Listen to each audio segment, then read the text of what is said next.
Tervist! Lugesin meediast, jällegi seal propagandalehest Tartu Postimees, kuidas üks nii-öelda võlausaldaja oli Tartu Hoiu-laenuühistu võlausaldajate üldkoosolekul hüüatanud, et juhatus kõik seina äärde. Ja kui juttu oli nagu sellest, et on selliseid laenuvõtjaid, kes ei ole hästi laenu tagasi maksnud.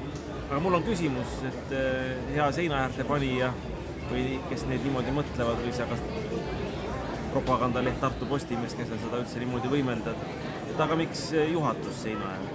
Et ikkagi kõigepealt seina äärde ikkagi ju laenuvõtja, kes korralikult tagasi ei maksa, kes on võlgu jäänud. Sest hoiulaenuühistu tähendab ju hoiustajad, kes annavad raha ja laenajad, kes saavad seda raha kasutusse. See ei ole juhatuse raha, ega see ei ole nagu hoiuste poole pealt, ega ka laen, kui laen antakse, ega see ei lähe juhatusele, see läheb laenuvõtjale. Nii et laenuvõtjad peavad korralikult tagasi maksma ja hoiulaenuühistu, nagu ka pank, saab olla õnnelik siis, kui on hoiustajaid ja kui on laenajaid, kes maksavad laenu tagasi ja maksavad intressi ja siis on sellest intressist ka hoiustajatele anda.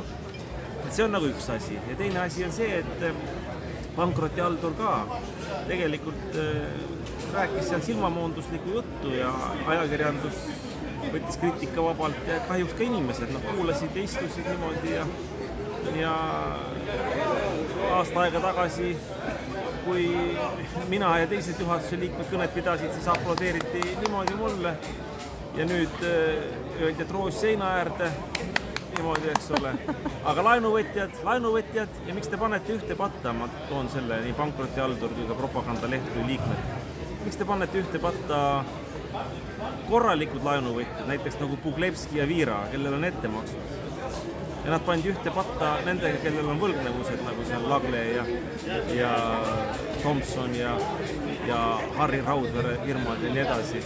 Miks te seda teete nagu selles mõttes? Ja isegi Raudvere, et ma pean siin natukene selles mõttes kaitsma, et ma tean, et tal on mitmeid laene sealt ja osadel laenudel on tal isegi ettemaks, et nende ettemaksude eest ei saa küll inimest nagu risti lüüa. Laenu võtmise eest ei saa hoiulaenuühistus risti lüüa. Laenuvõtja, kui ta eeldusel, et ta on korralikult tagasi maksnud ja kui tal on ka ettemaksud, siis ta on ju maksnud intressi, millest on maksnud hoiustajatele intressi. Ja ta on üldse pannud tööle laenuna selle raha. See on hoiulaenuühistu mõte, millest hoiustajatele maksta. Ega hoiustaja raha kuskil kapis ei kasva, nii nagu taimeseeme kuskil peaks idanema niimoodi jumala armus. Raha niimoodi ei ole niimoodi, ta paned kappi ja hakkab idanema. See ikkagi on tööl laenuna kuskil. Nii et head inimesed, ikka teeme vahet nagu nendel asjadel ja ärme laseme ennast üles kütta. Ma saan aru selles mõttes, et täna ühtedel inimestel on pidupäev, kes said endale 2 miljonise lepingu kriitikavabalt. Liikmed hääletasid seal, kes kohale tulid, kõik ei lastudki sisse muidugi, manipuleeriti ja niimoodi. Hääletasid 2/3 enamusega nendele meestele 2 miljonit töötasuks. Väga tore, aga nüüd palun võtke siis need 2 miljoni mehed ja teised ka. Võtke pihtide vahele tõesti nagu need, kes on võlgu jäänud ühistule. Ja ärge juhatus seina äärde pange kõigepealt seina äärde ikkagi, ja mitte seina äärde, pange tagasi maksma. Laenuvõtjad peavad korralikult tagasi maksma. See on iga panga, iga ühistu, iga ettevõtte tegevuse alus. Ja nii on lihtsalt.